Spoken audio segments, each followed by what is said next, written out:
guys, welcome to this week's video. We're doing another reading wrap up. It feels like so long since I did my last one. Like March went by so quick, but also so slow. I don't know how to explain it. The first book I read in March, it feels like I literally read months ago. I don't know what happened. My reading eras this month were like insane. But yeah, here's all the books that I read in March. It seems like only a little bit, but trust, there's more. I read on my Kindle this month more than I did last month, which I'm kind of happy about because like I love a good Kindle read and I feel like I've been kind of slacking on the Kindle reads recently because I've been so focused on my physical TBR and getting through that. But this month I wanted to grind out or added some books to my list that were on the Kindle because yeah, I just really needed to read them for whatever reason. Yeah, but let's get right into it. I've read 8 books this month, so yeah, let's talk about them. Let's get into it. The first book I read in March was The Last Olympian, which is the final book in the Percy Jackson series. I know there's more books within the whole universe that I want to read eventually, but I probably won't get to them this year, I'm thinking. But I'm glad I got just like the Percy Jackson series off my plate and I was able to read it really quick, which I was very happy about because I wanted to binge read it, know what was happening, know the vibes. And yeah, this one we're still following Percy. He's on his quest once again, but this quest is, it's not even really a quest. This is like the final battle. This doesn't feel like a quest as it did with the last books, and it's definitely the darkest book as of the Percy Jackson books. We're literally in a final battle, final war with like Kronos. It's insane. But this one we kind of stayed within the same area majority of the book, I would say. So that was kind of interesting to see how they went about that and showed this throughout the book and how they're kind of resolving this conflict and what they're kind of doing to save Olympus and save everyone, honestly. This one and the second to last one were kind of on the same level to me. They weren't like, those two were both my favorite overall. I enjoyed this because of it got deep within the characters, and I have that connection with the characters that I built up over the course of the other books. So I was stressed. I was a stressed girl. I was getting nervous. I just needed to know what happened and how they went about certain things.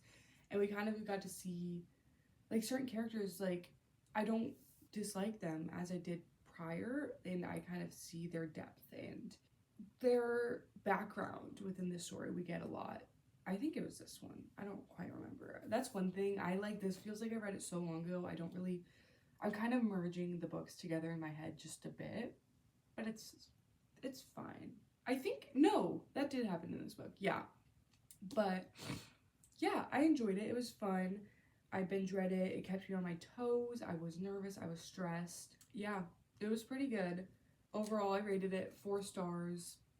I probably won't ever reread this series, but I definitely want to get into more of his books and kind of see what are the characters he's writing about and stuff. And I'm really excited for season 3 of the show and just like for the show to continue and us to kind of see each book within the series and how they portray it, because I think they do such a good job. I really enjoyed the show. So yeah, definitely one of my favorites in the series, and I love the covers of these books. So yeah, 4 stars. It was pretty good. The next book I read was on my Kindle, and that was The Last Letter by Rebecca Yarros. If you don't know, I've read quite a few Rebecca Yarros books. I've read all of Fourth Wing, that whole series so far. It's not fully out yet though, so I need more. And then I read The Things We Leave Unfinished, heartbreaking. Like, Rebecca knows how to write a heartbreaking story, and it hurts me every time. It hurts me every time. The Last Letter hurt me. It destroyed me. Like, I feel like so much pain in my body just thinking about it. I can't even think about it without like getting emotional. It hurts me so bad. We're following Ella and Beckett within this book, and Beckett is in the military and he is best friends with her brother, and her brother talks to Ella and is like, hey, I have this friend who really needs someone to talk to, because Beckett really has no one in his life other than his dog and his best friend, which is Ella's brother. And he struggles to get close to people, so she's like, yeah, I'll be this guy's pen pal. I'll do that for sure. So they start writing letters to each other and getting to know each other over the course of, I think, months. And then they have a plan to meet each other in December, and we're kind of seeing them get to know each other, form this connection, become really close, and we're seeing Ella struggle really terribly with things within her life, and she really struggles to accept help from others because she's done everything alone basically her entire life. So she has to learn to receive that help and accept it, whereas Beckett has to learn to open his heart up to others and get close to others, even though he really, really struggles with that because of his past. And we're seeing them form this connection, and it's just so heartbreaking. She has 2 twins, and this story is just devastating. Oh my god, it's so devastating. I can't even think about it. It hurts me so bad. The connection you feel with these characters as the story progresses is just insane. I know these characters so well, and it's just so sad. It's so sad. I loved it, rated it 5 stars. I binge read it. I got emotional reading it. I'm getting emotional now just talking about it. That's how you know Rebecca, she knows how to do it. She knows how to destroy me with every single book she ever writes, and I'm over it. She needs to stop. It's terrible, but loved it, and I think about it all the time, and I definitely would reread it sometime. I can't stop thinking about it. The next book I read was The Queen of Shadows by Sarah J. Maas. We are obviously continuing the Throne of Glass series. We're chugging through it. I'm doing the tandem read. I'm reading Empire Storms and Tower of Dawn at the same time, and honestly, I'm having a blast with it. I'm having so much fun. And then I'll have one more book, which is Kingdom of Ash, after I'm done. So we are getting through this, and then I'm gonna need to read Crescent City before October. So I got 6 months to read 1, 2, 3, 4, 5, 6 books. I can do it. I fully believe in myself.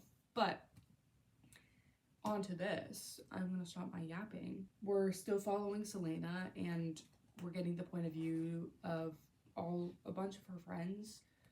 And this one, Dorian solidified that he's one of my favorite characters within this book. I love him so much, and I really like Manon. We get a lot of her, and I like how some of the characters are crossing paths now, and it's just so interesting to see that go about, and the struggles that these characters are facing and how they kind of need to push through these things and fight to reach their goal is just keeps me on the edge of my seat. I was so stressed reading this, and it kind of circles back to Selena's past within this book. We're able to, well, not able to see, but we get this one bit earlier on in her story, and we're circling back to reevaluate it and kind of, how do I explain it without spoiling? You put that chapter to a close, I would say, if that makes sense. Probably doesn't if you haven't read it, but makes sense to me. But yeah, and then it brings up characters throughout past books that I'm wow. But I really, really enjoyed this one. I was so hooked. I love the friend group that she makes. She's slowly building her group that is gonna help her within the war and everything. And it's just so fun to see and connect to these characters. And stupid me disliked this one character for so many books I love them now. Like, I'm so stupid. I'm just a girl. I apologize to that character because I won't say who because spoilers, but the found family in this is just like perfection. I love these characters with my whole soul. I'm eating up the series. I think Throne of Glass is like 1,000 times better than ACOTAR, and I finished ACOTAR like last year, I think. But I'm excited for the next book to come out because I really liked A Court of Silver Flame, so it's getting better. Maybe, I don't know, but overall, rated this 5 stars. I loved it. I really, really, really enjoyed it. It was so good. I can't stop thinking about it. I shed some tears. I gasped. I was stressed. I was happy. I was giggling. I was so many emotions in one book. So, highly recommend the series for sure. It's amazing. The next book I read was Just Friends by Haley Pham. I wasn't gonna read this anytime soon just because it wasn't really high on my TBR list, but I was seeing everyone post about it and I really didn't want spoilers and I was kind of getting FOMO and I just wanted to read it, honestly, because I was like, I want to see what the hype is about. I want to see why everyone's saying certain things, whether good or bad, and kind of form my own opinion because I was hearing two sides. People either loved it or they hated it, so I wanted to figure that out for myself. So I read it. It was cute. Well, first off, we're following Blair and Declan, and they have this history from their high school days, but she has to go back to her hometown to take care of her great aunt, and I believe her great aunt has cancer, so she has to take care of her and just kind of say her final goodbyes. So there's a lot of grief within it. I really enjoyed that aspect within Blair's story. I didn't really like both of the characters a lot because of the miscommunication and how they went about certain things frustrated me. And specifically Blair did some things that, or said some things that I was like, maybe you don't need to say that, and just like kind of empathize with him. I don't know, I just noticed she struggled with that, and then the miscommunication at the end really frustrated me because I was like, that did not even need to happen. Like, that was so extra and that just pissed me off, and I don't know, it was just so unnecessary. And I wasn't a big fan of Declan or Blair, and the plot was kind of jumpy in a way, if that makes sense. Like, 1 second she'd be conversing with someone and then she'd be like, I need to leave, and she would leave, and I'm like, there could have been a better transition for that. Like, you guys were still talking, honestly. Like, what is happening? And that just kind of frustrated me. I just feel like a lot of it wasn't necessary, so I wasn't really fully invested, and I feel like when I was reading it, I wasn't really in the book. I was just reading the words on the paper and getting the whole gist of everything, but I couldn't really put myself in the story. So yeah, those are just some of my thoughts, but for her first book, it was good. I'm kind of excited to see where she kind of goes with her writing and see that improvement. And yeah, overall, I rated it 2.5 stars, and yeah, that's just like my thoughts on her new release as of now. The next book I read was Twisted Hate by Anna Huang. We're continuing the Twisted series. If you don't know, I haven't been really liking the Twisted series, and I'm kind of reading it just to get through it because I have all the books, so might as well. But this is the third book in the series, so we're almost done with it.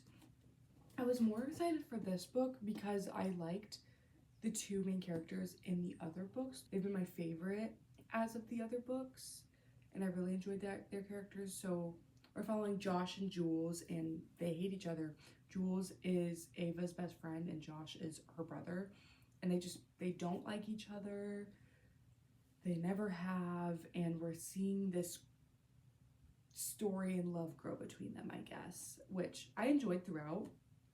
And then towards the end, girl, I got so frustrated. I was like, are you freaking kidding me? Was that really necessary? No, it wasn't. It wasn't. Josh pissed me off. I felt so bad for Jules, and that kind of dropped my rating a bit because it was going to be higher prior to that whole thing happening. But I got a little pissed off, so I was like, okay, that kind of drops the rating. But yeah, this one was definitely my favorite as of all the books that I've read right now. I'm gonna read Twisted Lies, I think in April. I don't know. But yeah, this one was my favorite. Still wasn't the best. I feel like the Twisted series just isn't for me. But I will be finishing it. It's fine. Overall, I rated this 2.75 stars. That's just like, that's better than the other ratings I've given the books. So yeah, hopefully with the next book it gets better. I don't know, we'll see. You'll see when I share my thoughts on it. I'll see when I read it. So yeah, that's my final thoughts on this. The next book I read was Shatter Me by Terera Mafi. I have read this before, and I was just like, I never continued the series just because, like, I feel like this book is just so quick, first off. Second off, it keeps you hooked and everything, but like I didn't have the desire to pick up the other books anytime soon. That's why I was like, I only read the first book. But then I was like, this year we're finishing the Shatter Me series. We have to finish it because one, I almost keep getting spoiled, and two, I need to get through it. Like, no more excuses. I need to finish this. It's long, but the books are short, I would say. So I'm not too worried about binge reading these books and getting through them really quick. Rereading it, I kind of forgot a little bit of things, but then it would reach that point and be like, oh yeah, I remember that. We're following Juliet, and she has this power basically where if anyone touches her, they one get really hurt and it's painful, or they could die. She hates her ability, and she's locked in this, I think it's like a prison, mental facility. I think it's a mental facility.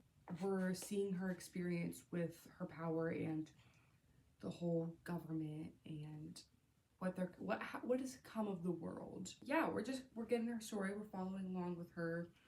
I was definitely hooked. I have the same feelings as I did before. There was a very abrupt ending, I would say, and I'm excited to kind of see how the story progresses, because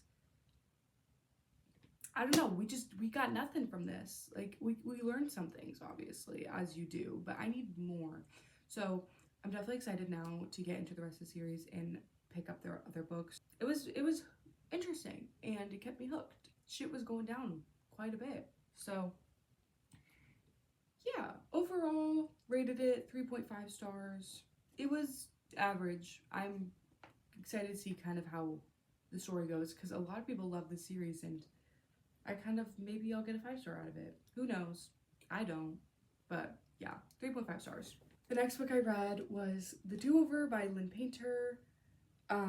I've been meaning to read this for the longest time. It's been sitting on my shelf for the longest time. I read Better Than the Movies and Nothing Like the Movies.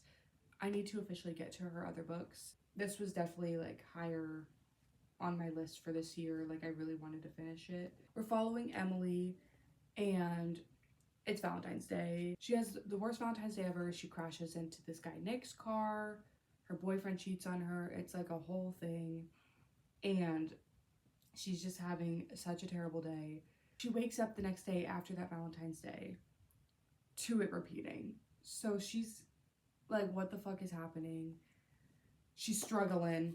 It's just kind of her experiencing this day over and over again and trying to figure out how to return back to the correct timeline and not be repeating the same day over and over again, and kind of what she has to do for this to happen. So yeah, we're following that and her struggling and trying to just do different things throughout her day to stop it from repeating, and we're seeing her grow closer to Nick throughout that day. So yeah, it was pretty cute. I love a good cutesy little YA rom-com. I love it. It reminds me of like a rom-com movie. Like, I love it so much. Lynn Painter eats every time. Her books are just so bingeable. I love them. I really liked Nick, and I really liked Emily, and just like their whole experience and learning about their stories. It was pretty good. Really enjoyed that.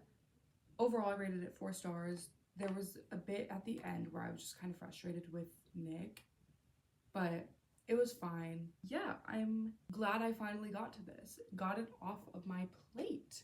So, I definitely recommend. I really love a good Lynn Painter book. I'm gonna try to read more of her books this year for sure. The last book I read in March was Project Hail Mary. I really wanted to read this because the movie, I think, just came out, if I'm not mistaken. Yeah. And one, I was getting it all over my For You page. I was like, oh shit, I'm gonna get spoiled. And also I want to watch the movie, so I need to read the book first before I watch it. You know, you guys know.